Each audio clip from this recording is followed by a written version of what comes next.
Tradesmen built America. Not policymakers or desk jockeys, but hardworking, blue-collared men and women. Join me, Roger Wakefield, on conversations with some of the nation's most successful skilled laborers. This is the Trade Talks. So you used to manage some of the biggest restaurant chains in the area. True story. How does that get you into air conditioning? Well, that's a great question because it was more about protecting your P&L in the restaurant industry. You have very tight margins you have to kind of operate within, and you don't know what you don't know. So it was one of those areas I saw that I didn't have knowledge. I couldn't question things I were told. I couldn't self-diagnose. I couldn't do anything. And I struggled with finding good vendors to be able to take care of things in the building. And based on what they tell you, if you don't know any better, what are you going to do? You just do what they say. So in that particular instance, it was an exposure for me, and I found a great vendor. And through finding that great vendor, he allowed me to do some work with him. And I found that I liked it. It was just natural for me. I was fairly talented at it, and it came easy. So I just did it for quite a long time for free, to be honest with you, doing jobs with him. And as I did more and more and more and gathered more knowledge, more experience, I started kind of doing it for friends and families. And then it just kind of exploded at that point. But it really came out of necessity. Just be able to know what you don't know. And at the time it exploded, you were still in the restaurant industry. Oh, yeah. I was in the restaurant industry for probably first 8 years. So it was like a part-time job, more like a hobby, as I kind of called it. Wife was not really enthused about that piece of the puzzle. Yeah. Because, you're working your full-time job, and as a restaurant manager, if anybody's ever done that. 40, 50 hours a week, 50, 60. Minimally. We schedule you 50 hours a week. Yeah. And then if you're going to be good at it, you're going to be 55, 60. But then you're always on call, right? So restaurants don't close it when you get off at 6. Yeah. They're still open till 11, 12. And when they've got a brand new rookie manager closing, they're calling you at 1 o'clock in the morning because, registers don't balance, or, Susie dropped an entire plate of food on somebody, whatever it may be. So you're always on, especially as a regional manager. And so it was a full-time job. I kept a set of clothes in my truck, as a matter of fact. And you still probably do. I do, yes. I'm a plumber. I always carry an extra set of clothes. Backup set. People laugh about that, but it's true. It's what you get used to. Yep. You set out a necessity. As a restaurant manager, what was the necessity that you saw? So I'm along the breed of I run it like I own it. I run the business like it's mine. So I make decisions like it's mine. So I treat every dollar that came in as though it's mine. So it's like my own house, my own business. So out of necessity, it's a massive exposure to your line. You could have a repair come in, and it could have been a $200 repair, or it easily could be a $2,000 repair. And again, you can't challenge these things if you don't have the knowledge. If you don't know what you're doing, how do you tell somebody that just told you need a $2,000 repair, and it truly was nothing more than a burnt wire? Right. That could have been fixed easy. We got a lot of shady vendors like that. Unfortunately, in our industry, there's a lot of people out there that the more they can charge you, the more they can make. Right. So if they don't get the big bill in there, then they don't make the big money. And for us, obviously, if I'm trying to save every dollar and make sure everything's done right, plus I always like to take care of my own stuff. If it's yours, you own it, and you take good care of it. You bet. The more I learned, the more I knew, the more I found out. And I found out that I was a shitty owner. Oh, sorry about that. That I wasn't a very good owner because I wasn't doing the things to take care of my equipment and the things within my building the way I should. So I was really, really exposed to a lot of things that helped drive me and get me in the right spot. And plumbing, electrical, and HVAC, that's something every restaurant has to have working properly every day, or literally people can come and tell them shut the doors. Correct. And if the city doesn't shut your doors, the customers will. Yeah, right? And that's what you really don't want. You don't sit in a hot place, right? Yep. You don't sit in a stinky place, and you're not going to sit in a place that doesn't have lights, right? So you don't have those three things. Customers are going to make that decision for you. And then now you're not only impacting you as sales, but you also have employees that work for you. Well, now they're not making any money. So then you don't have the ability to hire the best staff because the best staff won't stay because they don't make any money. It's Go ahead. big. No, go ahead. I love to, you're looking at what you do from the restaurant's point of view. Mm-hmm. And I love that because I don't think most tradespeople look at what they do from the customer's point of view. They understand the customer is their income, their revenue, their life source, everything they do. But you walked into this looking at it from the restaurant manager's point of view. And it's, how do I get the job done the best it can be done, where I don't have problems again, but where it doesn't cost me an arm and a leg. It doesn't cost me my bonus for the next month or two. Correct. Or anything like that, or for a quarter or anything.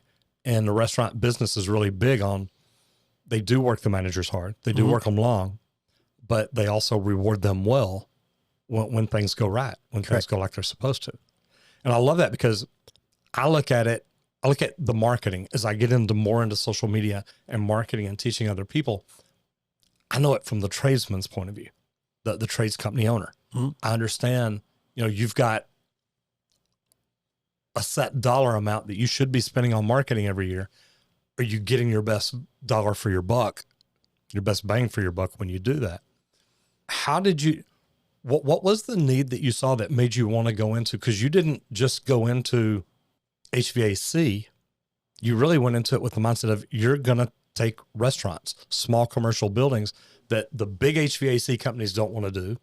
The small ones, it scares the heck out of them because it's too big for them. And there's a nice little no man's land right there in the middle of it. And I'm not going to say nobody wants it. Not near as many trades companies want it. And you focused on that and said, look, this is who I'm going to help.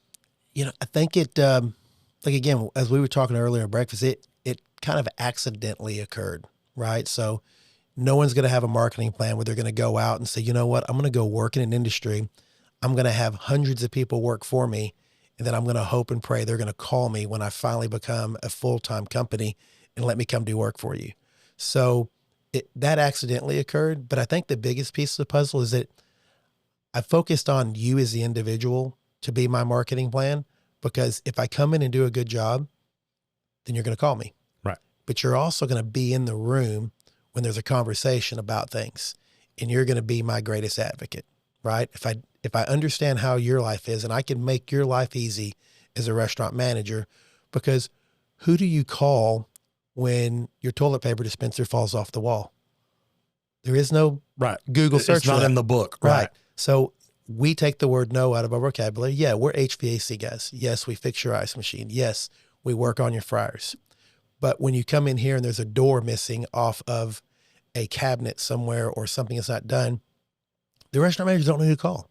Right. So they call the guy that never says no. Like, I'll make it happen. And if I can't say yes and I do say no, then I have a route for them to go. Like, I'm very firm about being in my lane, right? So there's certain things that are HVAC related. I just don't do them because I'm not great at them. And if I'm not great at them, I know somebody who is, and I'm going to call him and let him take care of it for you. So that relationship, as we talked earlier, it's the most valuable piece of my model than anything else. Because if I don't do a good job, you're not going to call me. I don't have contracts. So with all my restaurants, I do agreements. And my agreement clearly is, if you love me, call me. If you don't. We don't have lawyers. We don't need to break up any contracts. You just don't give me a call. And that's kind of how we do things. And they call. And we try to make things easy. I guess that's really the biggest thing about it. Because their life is difficult. If you've ever been a restaurant manager, they typically start 7 a.m. and one of them doesn't get off until 1 or 2 a.m. Mm-hmm. And they have so many things they have to manage, so many balls juggling. If I can make one of their balls hover, the contract guy, the maintenance guy, if I never have to worry about that piece, I send a text, phone call, whatever. Makes their life easy. And they appreciate that. And they give me a call. And now we're everywhere. Isn't that really what every trades company out there ought to do with every customer they have? Yeah. Yes. That easy answer is yes.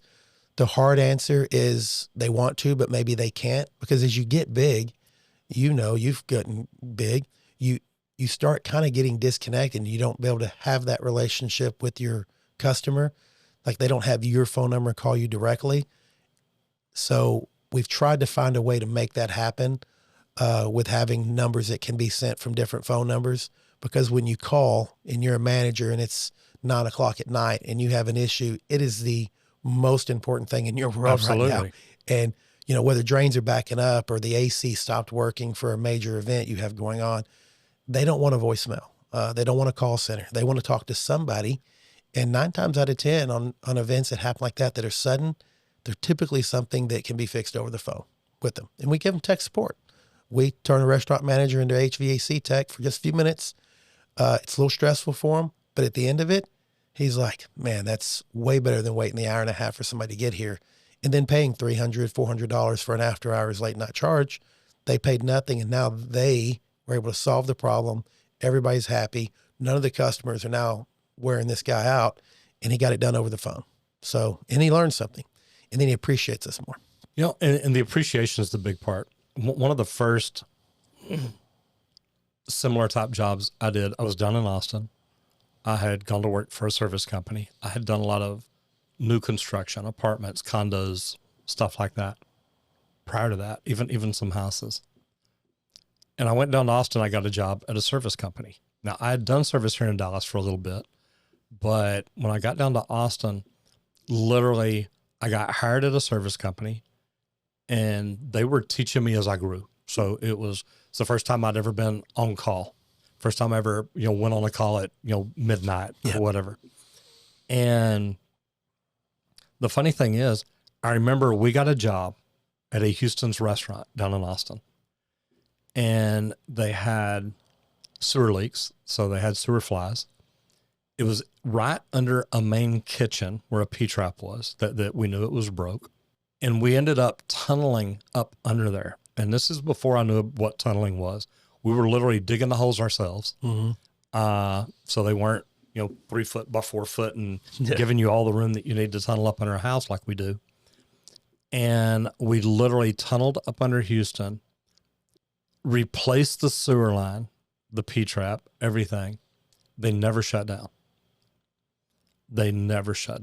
And we were literally, I think we were going in at about 4 or 5 or 6 in the morning, mm-hmm. working until about 11.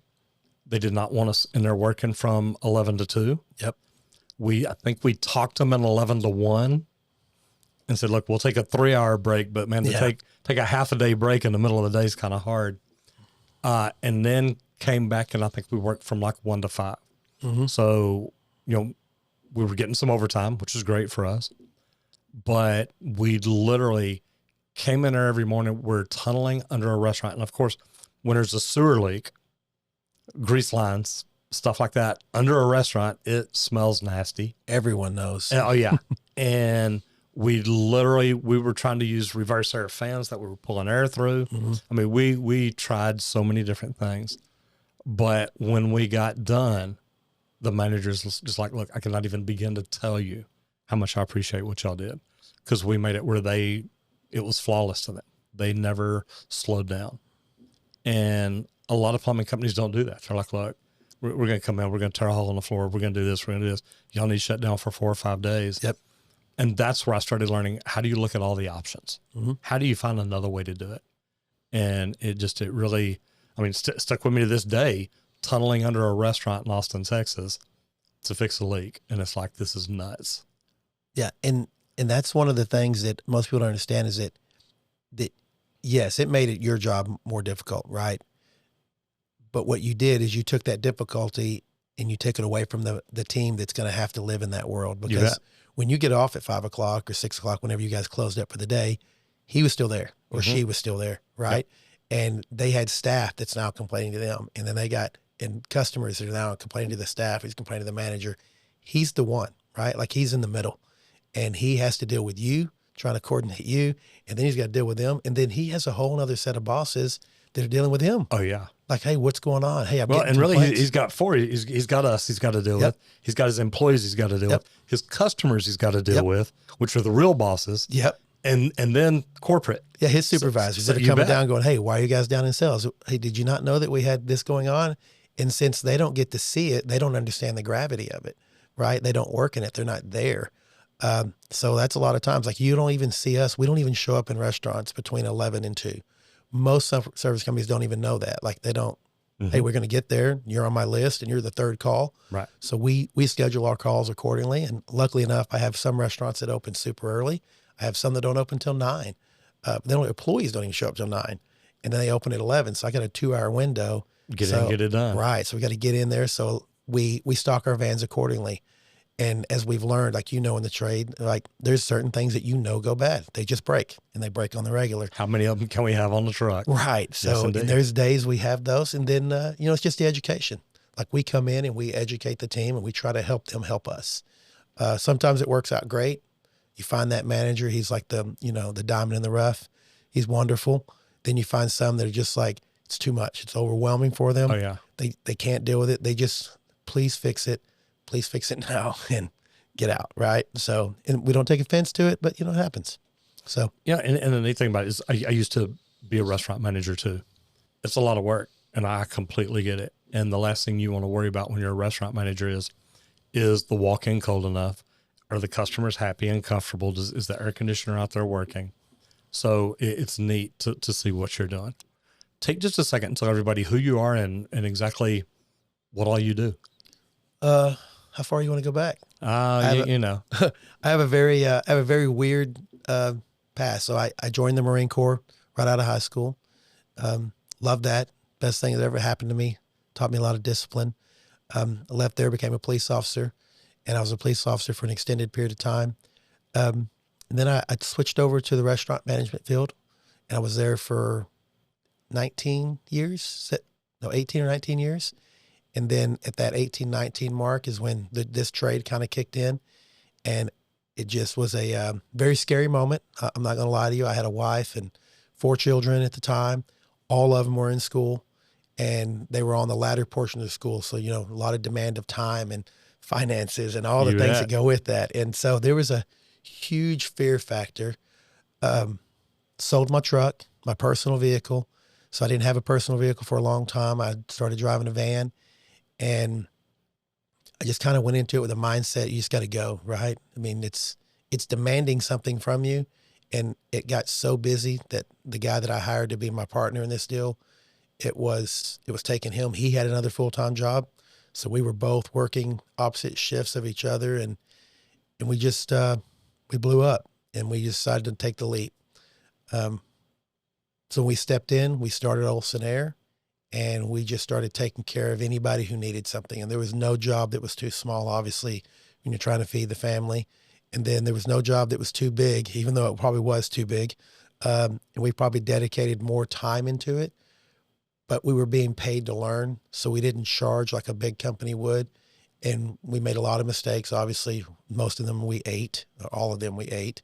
But we learned things, because then the customers, they see us there we had one job for the dean that was with me, and he was there for 12 hours to fix a job that now we go there, we're going to probably fix it in 2.5, right? Mm-hmm. The invoice for them was 2 hours of labor and a trip charge. And the guy's like, you were here all day. And I'm like, yeah, but that's not really your fault.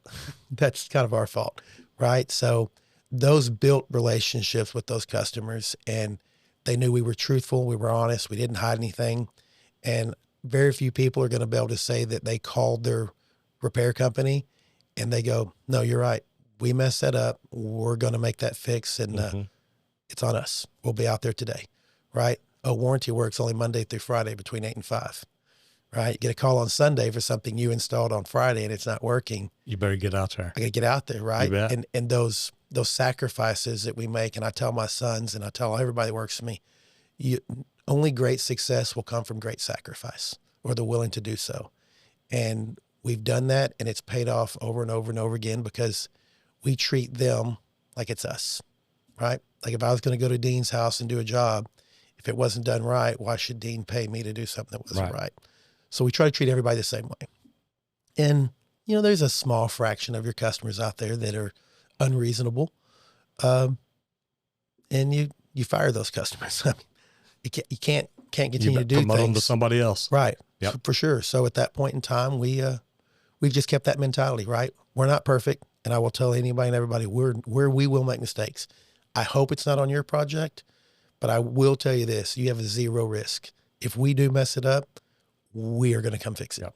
Like, no questions asked. So yeah, I love that. It makes me think of, I remember going to speak to a group of real estate agents, young real estate agents. The broker had brought in a bunch of new agents, wanted me to come talk to them about sewer water tests and explain things to them why we do what we do. And it was really neat because his father spoke right after him, or spoke right after me, and said, look, you don't have to hang around if you don't want to. I said, no, I'd like to hear it and say hi to some of the agents. And his dad got up and he talked about, you know, the circle of your customer relationship. And the neat thing is, the very first thing he said every customer you have, every client you have, you need to treat them like you love them, because they're paying your bills. They're paying for your kids' new clothes. They're paying for private school. They're paying for whatever it is you do. That Mercedes-Benz you drive, they're paying for it. Mm-hmm. And he said, and if you fall in love with your customers, you'll never do a wrong thing. Correct. And, you know, I heard him say that, and I have told so many people about that, because we do need to fall in love with our customers. They take care of us each and every day. And a lot of companies don't see it that way. It's like, look, you know, here's how much it is. If there's a mistake, something that was probably your fault already, and you're going to cover it and we're going to add it on. So I like hearing that. This video is sponsored by HighLevel. For your 30-day free trial, go to gohighlevel.com/Roger Wakefield. You had a full-time job while you were learning air conditioning. Yes.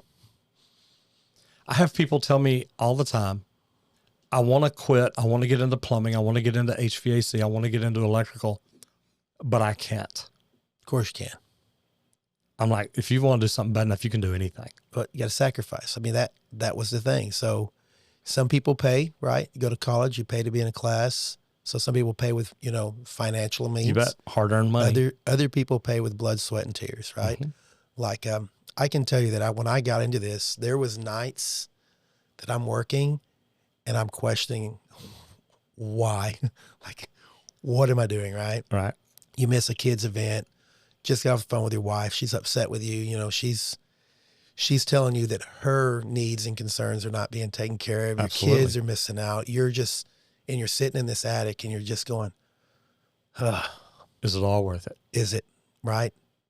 So at that moment, you just have to have a little bit of intestinal fortitude to fight through and understand that no matter where you work, no matter what you do, life, work, it's all the same. There are just going to be crappy days. It's going to be there. And those that have the ability to get themselves through that, they can fight through that adversity. Not only did they make themselves better, right? They've increased their footprint in life personally, because now they've taken on a challenge in this adversity, because there is no tech support at 12 o'clock at night. Right. Right. There is nobody that can tell you about something or some weird trick that you have to do. And when you're new and you have no experience, it's just, you're just going off your gut. You're just trying to figure it out. And when you have to walk out of that attic and tell a customer that, hey, I really don't know what's going on. Like, I need to talk to somebody that's got more knowledge than me. It takes a lot of courage to walk down out of an attic and tell somebody that. You bet. I've had to do that a few times. Now, I'm the first level tech support for my guys now, right? So every road I've traveled, they're now behind me traveling the exact same road. Mm-hmm. It doesn't change. It's only getting more difficult now with all the electronics and I was going to say, it changes a little bit because there's new tools, materials, techniques, and equipment every single day. There is so much out there that if you fall asleep today, you wake up tomorrow, there's going to be a new app or a new board or something. So, but now the guys have YouTube, right? They can look stuff up. But I'm glad they do. Oh man, it makes their life so much easier because they get to learn from the guy that's already been down the road, right? So those things have been great. But it's really, how do you sit up in an attic and a customer walks up there and you're on YouTube looking at it? How do you, do whatever? I have to tell those guys, don't be embarrassed about that. You're not a know-it-all. And the guy that is the know-it-all, I don't want him working on my stuff. I'll be really honest with you. Right. I want the guy that's humble enough to sit up there and go, not sure. I'm going to find out. It's going to take me a little longer. Don't worry. It's not on your dime. This is on our dime. We're going to figure it out. But we want to get it done right. Because what I don't want to do is I don't want to be called back. like callbacks are the worst thing in the world, right? Mm-hmm. You get called back. There's two things that are happening. Either one, you missed it, you misdiagnosed it, right? Or you didn't know what you were doing. So you're somewhere in that zone, and the customer is looking at you going, does he really know what he's doing? And then you're over here watching a YouTube video to try to figure it all out. out. Now it's getting even a little worse, right? So you have to build that relationship back with the customer. But I tell my guys, like, be honest with them. Tell them, hey, you don't build this. You're not the carrier expert. Right. You're not the train expert. You are a technician that works on everything out there. As they're similar, they're extremely different. Mm-hmm. And to have that courage to be able to tell them and be honest with them and be forthright and say, hey, I need some assistance. Here's where I'm going to go. So we try to just be as honest as we can. Sometimes it bites us in the butt. And again, that's the customer that's doesn't understand what you do to begin with anyway. So they're already skeptical and they've probably already been burnt by somebody negative before. You try to win those guys back. You try to have that conversation, but sometimes it's just not going to happen. And you just got to know.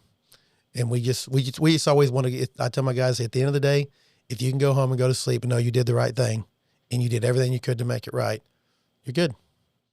I don't want anything shady. I don't like anything being crazy. And there's enough of it out there that we don't want to partake in that. There's a lot of it out there. Tons.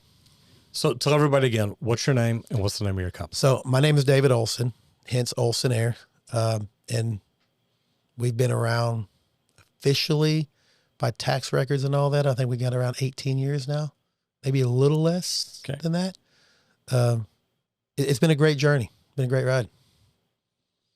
What made you, besides going out and learning for 8 years, part-time, why you still had a job, what made you want to become good? What made you want to exceed other people's expectations? I don't even know if I thought about it like that. So in the restaurant world, as I ran, there's always different levels of meetings, right? There's a store level meeting, an above store level meeting, and then a regional meeting, and then VP meeting, and so on and so forth. Your work has to talk for you when you're not in the room to defend it, right? So if you go and do something, whether you did your absolute best and it wasn't good enough, you're not there to defend the number of hours, the amount of time, the resources you tried to go through. So if you do the best you can, right, and at the end of the day, you've put everything into it, that work, that body of work should be able to speak for you when you're not present. You and I have probably both walked into jobs and you looked at something and you're like, why? Like, oh yeah, why did you do this? Like, this makes no sense to me. Like, why this happened? It's not good work. It was, quick or fast. And that's typically what it happens to be down. You didn't have the part in your truck, so you tried to make something else do, right? And at my end of the day, I wanted anybody who came behind me or the customer to be able to walk in there and go like, all right, it's good to go. Your work's got to talk for you when you're not present. And that's kind of what drove me that way. So I continue to, when I go into shops or I'd see other contractors, old heads as we call them, and, I'll ask them, I'm not bashful, like, hey, how do you deal with blank? And they're like, oh man, that's super easy. I'm like, no, it's not, because I'm asking you, right? Yeah. So he gives But if you got an easy way, show me. Right. Yes. So I ask him, and they give you that insight. They enlighten you on things that you're like, how did I not think of that? Like, that is so simple. Like that, I don't. And then as you steal these great ideas, you're building your toolbox, and it's just getting fuller and fuller with great ideas of stuff and things you didn't even think about. And it just makes you better and better. So as long as you get better every day, doing what you got to do, and you love doing it, which I can't tell you I love my job every day, but I love my job. There's bad days in everybody. Right. And we all have them. If anybody's going to tell you that you can find the job you love and that'll never be a job, that's a lie. It's a job. You'll have fun every day the rest of your life. Maybe not every day. Maybe not every day. Yeah, right. There's going to be a few days in there you're going to question. You're going to sit in there and you're going to have those moments. And as you fight through that adversity and have the courage to do what you got to do, then it's just a story. Now it's a great story to tell. And we have an annual Christmas party that I always host at my house for everybody. So I cook for everybody. We do everything. And it's typically nothing more than a storytelling event. We talk smack about each other, all the dumb things we've done all year. all the silly things that we've accomplished or whatever's occurred. And we do those for two reasons. One, it builds great camaraderie, right? Secondly, the guys that are in the room when you're telling that story, the younger guys are like, what's he talking about? And then you tell them and they're like, oh, I did that yesterday. Yeah. Right?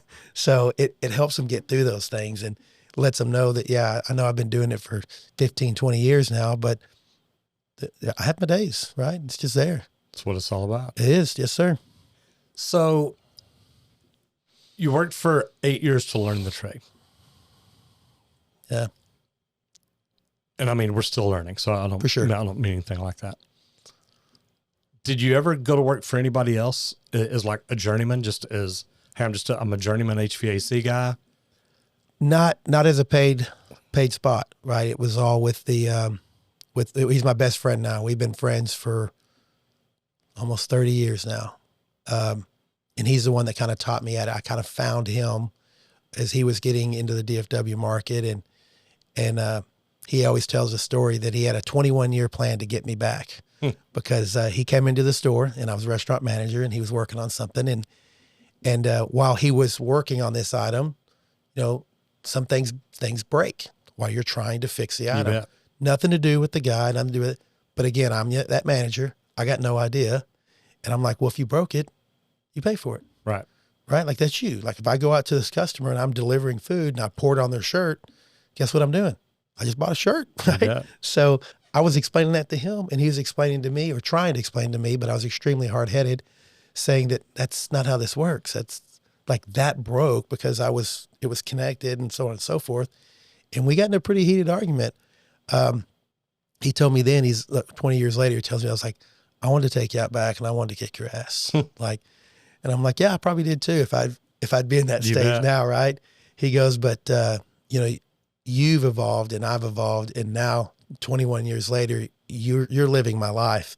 And every day I look at him and go, hey, if I could go back to that day, I would definitely not do it the same way I did it then. Right. And I'd say, I'm sorry, but I get it. He goes, no, that's what you deal with every day. And if you can work from that standpoint you have now, you've got me beat tenfold because not only do you understand my side, you understand their side. Absolutely. And now you're going to be 10 times better than me because I won't even be able to think like they do. So that's kind of what we do. And it's been a great challenge. It's been a lot of fun. It's been some horrible days, sometimes horrible weeks, but it's been well worth it. I will say it's the best thing I've ever done. Best decision I ever made was to work for myself. I don't think I'd be this successful if I didn't work for somebody else first, as you were trying to ask about, because the things I learned prior to opening my own company, they have saved me in countless ways because I learned on someone else's dime and someone else's education and someone else's information. And then as I moved into my own world, the wins and losses, they're yours, right? Financially, the wins and losses are yours. Some are more painful than others. Some are more glorified than others. But it's really important. Like you got to have that time. You know, the funny thing is I tell kids all the time, look, if you want to open your own business, and when I recruit kids into the trades, I'm already trying to get them look at, what is your end goals?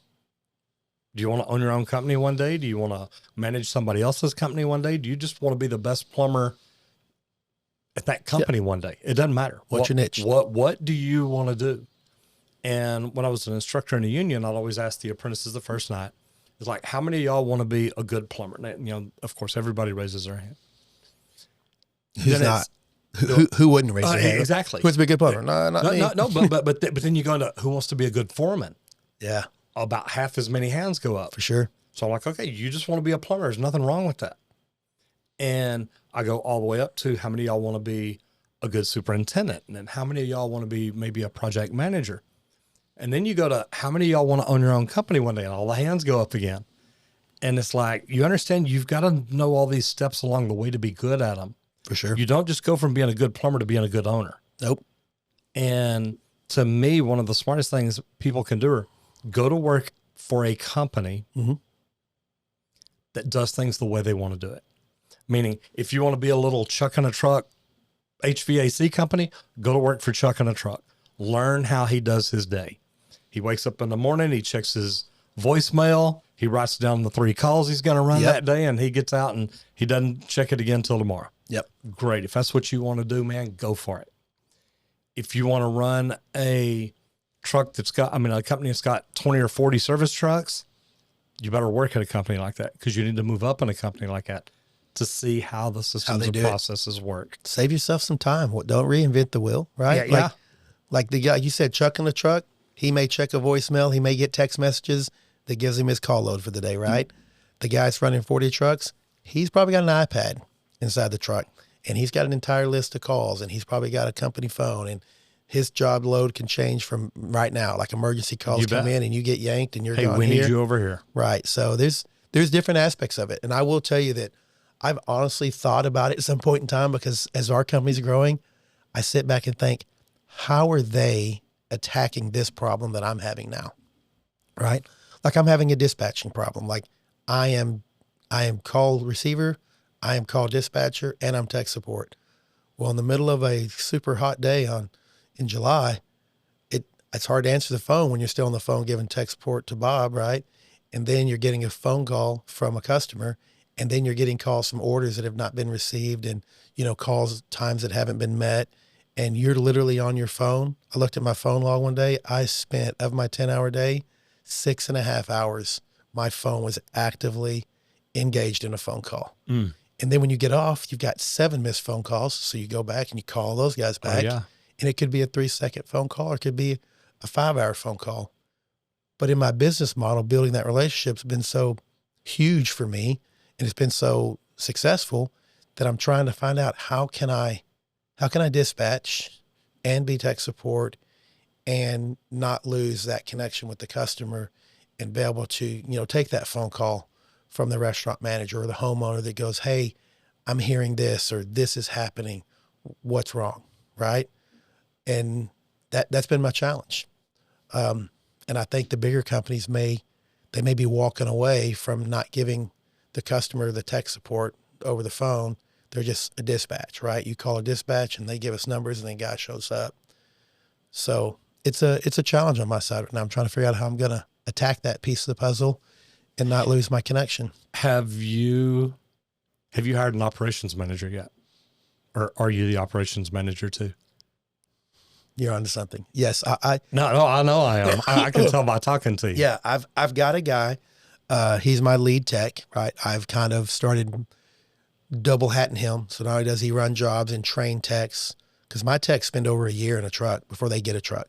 I don't know if that's how other companies do it, because again, I don't have the luxury of working for another company, but from my questioning and answering when I'm in the shops, I see that guys may spend 3 to 6 months, and then they get put into a truck, and it sounds like they cherry pick calls for them possibly. My guys spend over a year in the truck.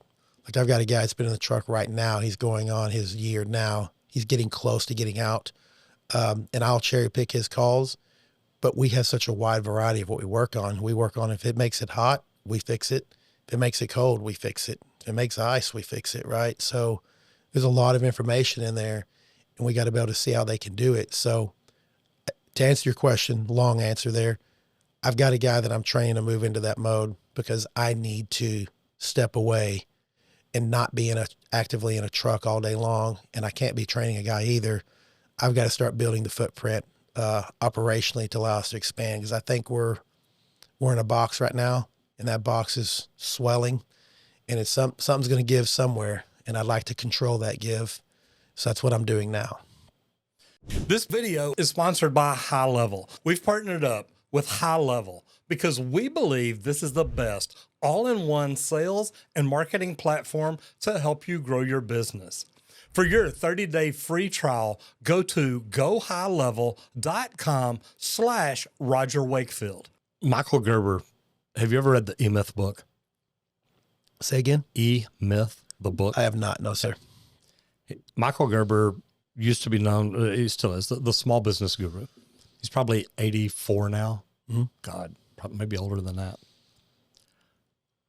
I went to a seminar. This was the last seminar he did right after I started my company. And it was really neat because it was called The Dream Room. And you go in and he gives you this big notebook, and I've actually still got it. Gives you this big notebook and gives you these handful of Sharpies, and you start writing what your dream is, what your dream company, business, whatever it is, what it looks like. And I remember going up and talking to him and looking at it and going over it. And he said, man, this is great. He said, this is really, he said, how many of y'all think this will work? You know, people start nodding their head and raising their hand. And he says, man, that's good. So I take my book and I start to walk off, and he kind of pulls me back. Kind of turn around and look. Yeah. He says, you know, he says, the more I think about this, there's only one problem with it. I said, okay, what's that problem? He says, well, you got to fire the plumber. So, well, the plumber's me. Yeah. He said, exactly. He said, you can't be the technician, the manager, and the entrepreneur. Because if you do, you're only doing each job about 3 hours a day, and you're not giving it what it needs. So that's one thing I would tell you is, and one of my other coaches does this. I probably have 4 coaches right now. One of my other coaches writes down literally, he calls it houring. He hours every day. And he literally sits down. If he picks up a phone call, he looks at his watch. Okay, got on the phone at. And he starts going through everything he's doing every day. And he does it for a week or 2 if he can. And then he gets out 3 highlighters, a green, a yellow, and a red. The red is, what can we eliminate? Well, what am I doing that I don't need to be doing at all? Yeah. Nobody needs to do it. Make it go away. And highlights it in red. The yellow is, what can I give to someone else? What is on here that I really didn't need to do that? He could have done that. She could have done that. How can this be given to somebody else? And then the green is, this is what I'm working on that's helping us make money. Yep. And it's tough to do. I mean, literally, he's like, when I do this, every time I do anything, I look at my watch and write it down. It's a good thought pattern. I mean, I will tell you that if it wasn't for my wife, she is an integral part of my business success for sure. If it wasn't for her, I would definitely be drowning as we speak now. But when you give things to your wife or your close significant others, it's not going far. Exactly. So it's not a good plan. And she does such a great job at it. So I'm trying to get both of us to kind of move into operational figures. Like, she's going to be an administrative operational figure, and I will be a, logistics and operation guy. Mm-hmm. My buddy Ron tells me all the time, he goes, you need to look at yourself with this phrase in mind. The more time you spend in your business is less time you're spending on your business. Oh, yeah. And as soon as you get yourself out and you start working on your business, because you can't work on your business if you're in your business. Absolutely. And he's 100% right. I will tell you, those words are easier said than done, because you find yourself so passionately drawn into doing the work. You kind of sometimes feel guilty when you step away and you're not doing that call load. So you find yourself heading out to the field, almost like a gravitational pull, like you got to get out there with the guys and help, but it's not the right decision to make. So I've done that. This will be the first year that I've done that. The business has demanded it. Luckily for me, I've got a lot of great employees, and they do a phenomenal job. So I don't have to spend a lot of time on the negativity. It's unfortunate, but it's there. But yes, you are 100%. So is Ron. So is my wife, all of them. And as soon as I get my hard head fixed, and get a good plan in place, we're gonna be able to make that happen. No, I love it. Everybody's got to look at, and I love the idea too. You said, look, I'm not planning on selling. You've got kids involved that are interested in it, love what they're doing. And I think that's great, because business owners normally do 1 of 3 things. They just close down. Mm-hmm. They're like, look, I've worked till I'm tired. I can't work anymore. I'm going to sell everything I own, make a little money here. Boom, boom, boom. Yep. They sell it, but they didn't grow it to sell it. Mm-hmm. They're just like, look, I just need to quit. I'm going to sell my customer list. I'm going to sell my tools. I'm going to sell everything. They just sell it, but they didn't grow it to sell it. or they grow it to sell it. And that's the plan. It's all the numbers are perfect. Everything looks good on paper. They've had accountants and bookkeepers and CPAs and everything go through everything every day the rest of their life. So when they decide to sell, it's like it's strategic or it's inherited. Yep. And really, those are the 4 choices. And no matter what people are doing, I always tell them, and you said it earlier, I tell them to build a business they don't want to sell. Because if you're building a business that, and you're not there yet because you are working way too much. Way into it, yes. You need to get systems and processes in place where literally, if you're in Hawaii for 4 weeks, you look at your iPad and say, man, we're having a great day. For sure. You're spot on. That's exactly what it is. You need to be able to look at it and say, hey. And a lot of companies don't think about that. A lot of people don't think about that when they grow. You're at that point where it's time to tip. It's time to say, I'm going to be the entrepreneur now. Yep. Or a true entrepreneur. You bet. I'm going to step away from things. I'm still going to advise. I'm still going to be here. I'm still going to tell you if you're doing something wrong. You still have my phone number, but you need to create a buffer. Yep. Did you call the ops manager first? Correct. Because if you didn't, we've got a problem. You are spot on. It's almost like I'm talking to my brother. I see this all the time. Oh no, I see this a lot. I assume I can't be the only one that's having the issue. You're not the first one this has ever happened to. But it's a great problem, right? It is. It's a great problem because as I started being the one doing the work, and I was able to duplicate that through people, and now I've got to be able to understand. Okay, now that piece is done, let's step away. I'm very well aware, and as a wise man told me a long time, if you're stupid, but you know you're stupid, that almost makes you smart, right? Yeah. So I'm in that step phase. Ahead of most stupid people. I'm in that phase right now. Right. I'm aware of the gaps. I'm aware of my issues, but execution of said is much more easier said than done. We're in that phase. We're in that process of changing that over. Next year, I think will look even more different than this year because this year I didn't run a truck at all. I had a driver this year, so I had my own personal vehicle and a driver so that I could go to calls and be that second set of hands and help out. I think next year that's not going to be an option. It's going to have to be more office-based. We'll have to get a full-time, there's several things that are already in the plan, the mix. But I just don't want to lose what got us to where we're at, right? And that big thing was that personal touch and that personal feeling and being engaged. And that's probably been my biggest struggle of how am I going to address that piece? Like, how do I make that still be there? Because I know it was when I was a restaurant manager or even a homeowner. When you call somebody, you don't get a real tech. You don't get a real anybody. You just get, Joe or Susie. It's answering the phone. They're like, yes, we can have a tech out on Thursday at about noon, maybe. Right? Mm-hmm. Well, but I'm hot now and today's Monday. I understand that. We'll be there on Thursday. So it's been a tough challenge, but I think we're going to fight through it. And I think, just like I said, that all those times in the attic where you're asking yourself, why am I doing this?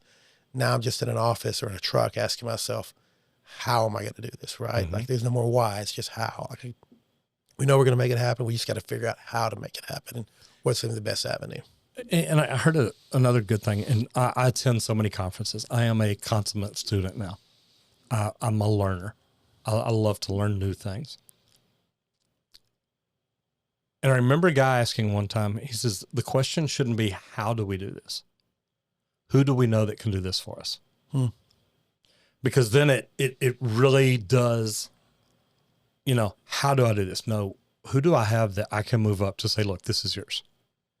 And because, or you find outside, you're like, look, there's a Cracker Jack general manager that tried doing their own thing or whatever. And now they're looking for a place to go. There's a lot of people that have done a lot. And what I look at are people that have been with some of the best practice groups.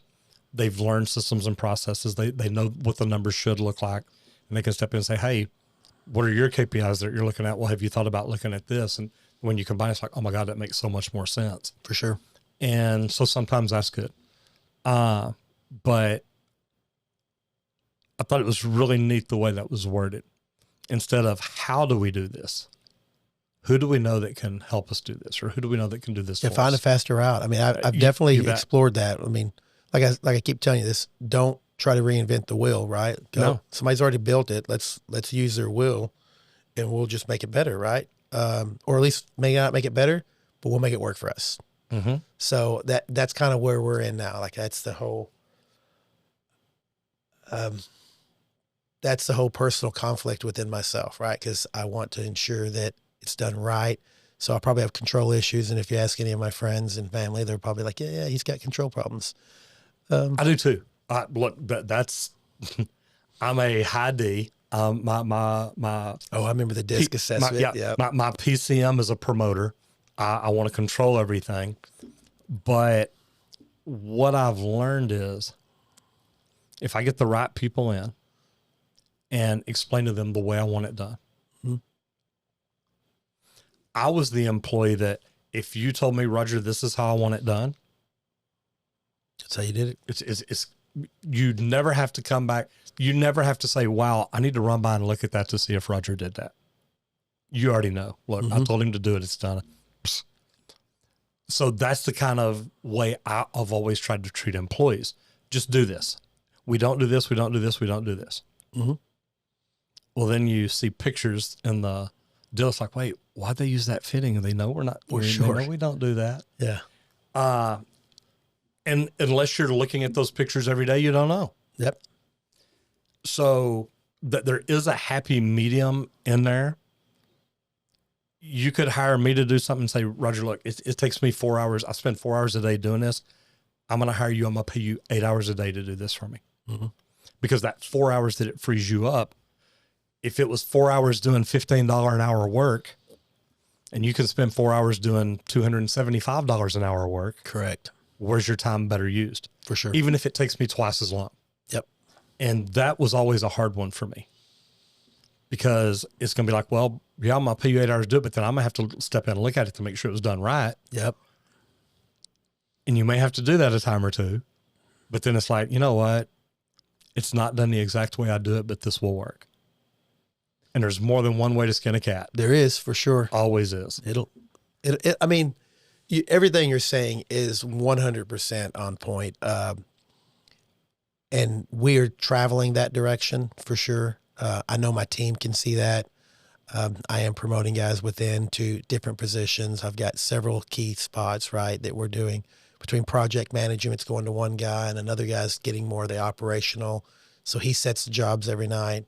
Technology's been really great for us. Technology's amazing. It has been amazing. We have one app that we found through another vendor. It was called Trello, and it literally is a project platform. And I was able to, I don't want to say manipulate it, but I was able to use it to make us, and it's wonderful. Without it, I would absolutely be in a tragic situation of going through legal pads every single day because it captures everything and photos, and the text can put in notes, and it is off the chain amazing. No, there's a lot of products out there like that. I completely agree. So if you're running a business right now and you've got people, even if it's two people, like if it's one person, find these apps, put them to work for you because they, like you said, they have saved me countless hours in just sleep. Beautiful. No, find more people. That's a big thing this year.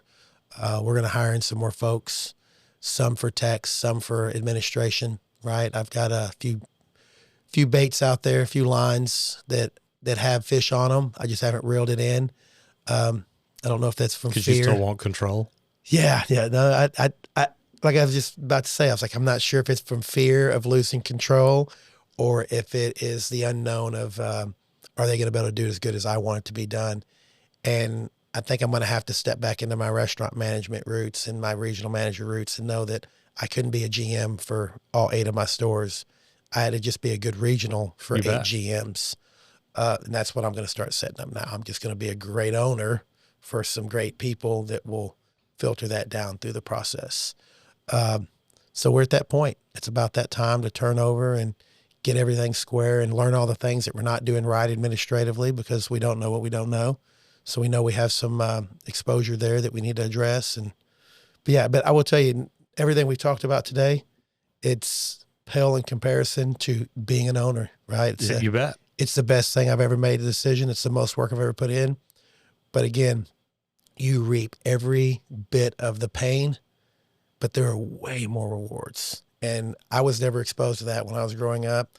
Luckily, I'm exposing my kids to it now, being an owner and how important that piece is, and being an entrepreneur, because it's very rewarding. It's a great place to be. I love your background, though. You came from the management end of the restaurant business. Mm-hmm. How much did that help you in starting your business? There's a lot of plumbing companies and HVAC companies that start, and they don't even understand bookkeeping. No. They don't understand P&Ls. They don't understand. Look, I used to keep receipts in my console and a bag in the back seat, and maybe even in the back seat or under the back seat, and in a box between the seats in the van. Yep. And I remember, you said that your wife helped you. Remember when my wife came in, it was like, just find all the receipts. Yeah. Just find the receipts. And so do you think that your restaurant background helped you 100% manage a company? I mean, my restaurant background helped me in two areas. One, how to deal with employees and how to build employee relationships with me to them. Like, that was a big piece of it. It taught me how to manage myself, right? But it gave me exposure to things that I wouldn't have known if I wouldn't have been in that world, right? Like, in the restaurant management field, you get exposed to the P&L, you get exposed to bills, you get exposed to how to capture invoices and what's taxable, what's not taxable, all these unknowns that you don't know. That helped me out a lot. And it got me to a point to where my wife coming in, she was from the same restaurant world. She was in recruiting and getting people in. So we both have a great amount of knowledge in two totally different areas. So that has been wonderful. She's got us pretty close to being, I don't know that if we were audit ready for like a real big company, I don't know that we would do great, but I think somebody would look in there and go, well, they're trying, right? They've got something going on. I'm just not sure what it is, type kind of deal. So, but I will say that's been a big plus across the board. Without it, things would have changed dramatically. Well, and I think the smart idea is, plan a dinner down at Texas or Albernaze or something, and go in and sit down and carry a notebook in and say, tonight we plan our exit strategy. And that way she understands, okay, wait, this is so we can spend time together. Correct. Then it's like, okay, I like this idea. Yeah. Then it's not just, hey, I'm planning an exit strategy for me because I'm tired yours? of being in here every day. Yeah. She's like, well, this fixing to be my company then. Or if you plan her exit strategy, that's not going to be a good Exactly. idea either. Because then she's like, oh, well, you're kicking me out. I'm like, no. But that's the way to do it. Oh yeah. Have an amazing kind and say, look, how old are you now? I turned 50 tomorrow. Okay. I turned 60 in a month. So I'm a little bit ahead of you. You are. But literally, we know my exit strategy. It's like, here's when it is. Here's the date it is. Here's what we want in place by then. Here's what we want to have going by then. And then we built a pull plan coming backwards. Well, to have this done, I got to have this done. To have this done, I got to have this done. And you look at it all the way up. And the neat thing about it is, especially with a partner like that, it's like, what does our exit plan look like? Mm-hmm. Do we want to do this in 5 years? Do we want to do this in 10 years? Or do we want it to be where, 2.5 years from now, we can walk out of the company because we've got the right people here. We're still involved. We still come in, every day, every week, something like that. We come in, we visit, we do this, we explore other options. Is there anything else would we like to, instead of roll up, acquire more HVAC companies? Can we roll out? Can we buy a plumbing company? Can we buy an electrical company? Now we're a home service company. Mm-hmm. And you look at all these different things and say, okay, what all would we like to do? And then it's like, look, we can't do that from the positions we're in right now. For sure. Because we're spending way too much time here. So if you had to hire somebody that could take on all or part of the things that you did, who would it be? If you brought somebody up, if you brought somebody in. And I don't think there's a lot of businesses out there thinking ahead like this. They're thinking, man, we're just growing. We're just going to keep growing. Well, are the people that helped you get to $5 million a year the same people that can get you to $10 million a year or $20 million a year? Or do you even want to get there? And you've got to That's look. what I was Say, about to say, Dave. Do we want to be this big, or do we just want to get really, really comfortable? Are we in a sweet spot? Are we happy where we are? And if we are, let's fine tune. Let's work on getting better at what we do every single day, to where nobody leaves their house without the parts for their first job. For sure. You know, it's like, hey, we have systems and processes in place to say, hey, at 7 o'clock in the morning when you normally leave, there's an alarm that's going to go off on your phone every day. Do you have a full tank of gas? Yeah. Do you have the parts you need for your first job? Do you have this? Do you have this? For sure. And you can literally set all that up where it's automated, where it just does it. It happens. Yep. This video is sponsored by HighLevel. For your 30-day free trial, go to gohighlevel.com/Roger Wakefield. You know, it's funny you say something like that, because I actually had a customer for a big restaurant group. They brought me on. They were definitely taking a risk. I was really small. It's about 6 years ago. And he literally asked me in that little meeting with him and his 2 regionals that were there. He goes, what happens to us when you grow big? And at that point in time, I literally, wasn't even a thought or even an option for me. I'm like, what do you mean? If I grow big, I'm still got you. I'm going to take care of you like I always do. He goes, but how do you take care of me when you grow big and you have all these things going on? I'm like, well, I'm going to hire more people. And he goes, so I'm going to be your training grounds for your people? And I kind of looked at him and I was like, that is a wonderful question that I don't have an answer for, because obviously to grow big, you have to bring in more people and you're going to have to train them and get them there. So that kind of brought me into my training program, and it's not awesome on paper. It's really irrelevant because I'm the training program. Again, back to that control problem, right? So you can't do every job in the company, so right? I see that, but I've got my guys where they sit a year in a truck, and I don't know if that's the best strategy or if that's just the best thing. It's just worked out so far. But yeah, like those questions from him has brought me down, and what you were describing a minute ago is back planning. That's what we did in the Marine Corps, right? So our mission is to be here at, Zulu hour, and here's where we go. We go in reverse, and you got to get all these steps done before you get there. You bet. I use the same pattern we are now. Back plan, pull plan. Right. Same thing. I've never heard of the pull plan, but it sounds like the same thing. Yep. You just pull everything out backwards. What do we have to have done to get this to this next step? So that's what we do now. So I will tell you that I haven't even followed my own advice. I don't have an exit strategy date. I don't have I don't have any of those things, to be honest with you. Right now it's grow the business, nurture it. I think we've finished that piece of the puzzle, and it's big enough now that it's kind of on its own, rolling. And we are going to have to get people in positions that can operate and do things to move me up the ladder. So that's probably one of the things we'll probably work on here shortly. If you focus on it, it'll happen. Absolutely. If you keep focusing on working in the business, can't work on the business, you're going to be in the business. That'll keep happening. We'll be out of business because at some point in time you get so big, you bet, you crush yourself, and then you got all these people working for you. And then you're like, hey, well, what happened? Like, why are we not as busy as we were before?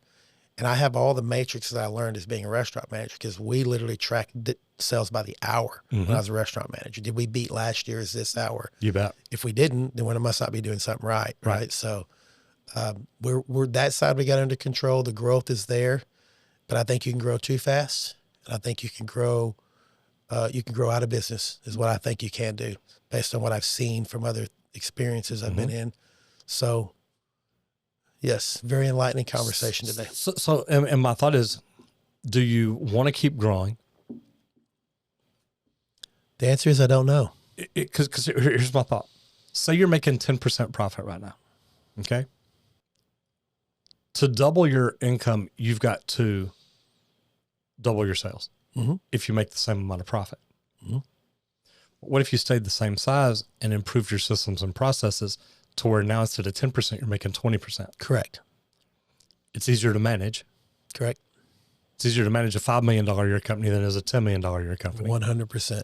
And if you just fine tune the systems and processes, you can, and I don't know what profit margin you're at or anything like that. Most companies don't know.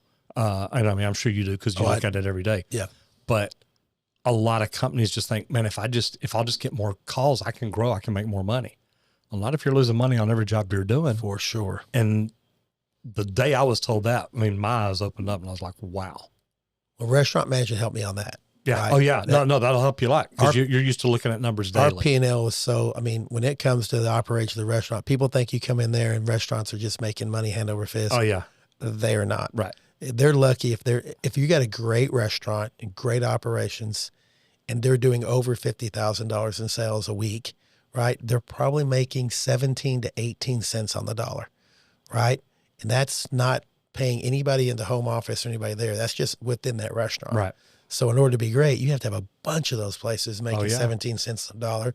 We call it the big net theory, right? Get out there and big net, you scoop it all up and here's what you got. So it's, that part has helped me. So I know where our numbers are. I know where we lose money and don't get money. But again, I'm still too intricately involved in every single aspect of every single thing in the business. No, I think that's great. Best practice groups will tell you, HVAC, plumbing, electrical, all them, they're right around it. 20 to 22, 23% profit is their bullseye number. Yeah, target goal. You bet. Do they hit it? I've had some of these same guys that are in these big groups that are big companies say, look, if we hit 13 to 15, we're happy. Yeah. If we can maintain 15, we're ecstatic. Yep. Or like you'll never hit 20 on a regular basis all the time unless you just have systems and processes dialed in. So it's neat to see those numbers and know those numbers. Because now when I come back and talk to people about marketing, it's like, well, are you spending this much? Why not? Do you want to grow? Because if so, you need to spend this much. Yep. And it blows their mind, but it's like, okay, once you show it to them on paper, like, okay, this makes sense. Tell me about the best day you've ever had in HVAC. So it's probably more personal related because it was the day my oldest son, he was, taking the college route and doing baseball when he basically called me up and says, Dad, I want a job. I want to jump on board. I want to go all in with you. Personally and professionally, it was probably my best day in HVAC. If we just go doing the work, I would say accomplishing the accomplishment factor, right? When you get done with a job that, you got a crane on site that cost you $5,000 to be there, you're setting 3 units and which we did recently. And it's kind of one of those, you're like, we did that, right? We went from being 2 trucks rolling down the road, fixing an ice machine, installing a toilet, right? Like we weren't plumbers, but the guy called me, friends, like, hey, I need my toilet installed. And they want this. And I'm like, yeah, we can do that. Right. So we don't know anything about shims. We got pennies and it probably wasn't the best one. Luckily it was for a friend. So it was a learning moment, but going from that to, doing a job that was $125,000 job and you got this huge crane and nothing went bad. Everything was smooth as ice. I mean, it was just the best day ever. And you were in and out on a job and you were done in about 4.5 hours. And the entire night and the week you'd planned, get everything there. And it was just a stressful moment. And then all of a sudden it just, sigh of relief. That wasn't as bad as I thought that was going to be, Yeah. right? Like it worked out. So that probably was one of the best ones. But my sons saying that they want to jump on board, that's probably been the best That's a great feeling. moment for me. Yeah. Because you do all this work and you're not sure, do they even want to do it? Right. Like, do they even want to work with you? Are they even going to enjoy this? Yes, right. Like this is just your thing and they're coming in. But my second son, he literally, as soon as the first son jumped in, he was still a senior in high school. And he's like, Dad, as soon as I graduate, I want to start working. Can I work this summer? And I was like, that's not even a question, son. Like, yeah, of course you are, right? Absolutely. Right? Like it's the best thing that ever happened to me. You So bet. both my sons working with me. And then now my third son, who's still in high school, like, I don't know if this is a curse or a blessing, but all his plans are around him graduating and coming to work full time. Like he works in the summers and we're trying to like, hey, don't pigeonhole yourself in, right? Slow down. Like we're here, like go enjoy yourself. Like If he's smart enough, he could be a plumber. right. And if he's really, How good is that for the family and if he's business? really smart enough, he can just run a company. There you go. So, There you go. And not have to actually go do the work. But at the end of the day, we're trying to not push him away, because I don't want him to feel like he's not wanted. But at the same time, I don't want him to just be so laser focused at this one thing that he missed an opportunity that may be, the light of his life. Right. Like for me, I think about the, what's that show? Kevin Costner's in it. Everybody's all watching it. Yellowstone. Oh, right. yeah. Like he was smart. Like he's taught his daughter how to run things, taught his son how to run the actual business day to day. He sent his other son to be a lawyer. Yep. Like that's smart thinking, right? Like, so, but I got all three of my sons are just in the mix. So at some point in time, I gotta figure something out, right? Who's going to step up? Right. Yeah. Like, where's it going to be? But those have been the best days of my life. I know it's probably not the answer that everybody wants to hear. I love that. I do. But I love it. I'm hoping that I'm building a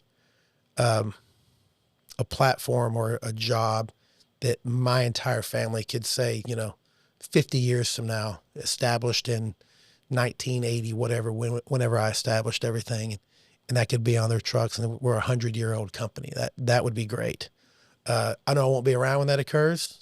That'll be up to my sons to decide what they do, but so far it's your sons and their sons. Yeah. Hopefully, right. Be more than just one. Yeah. Yeah, I hope so.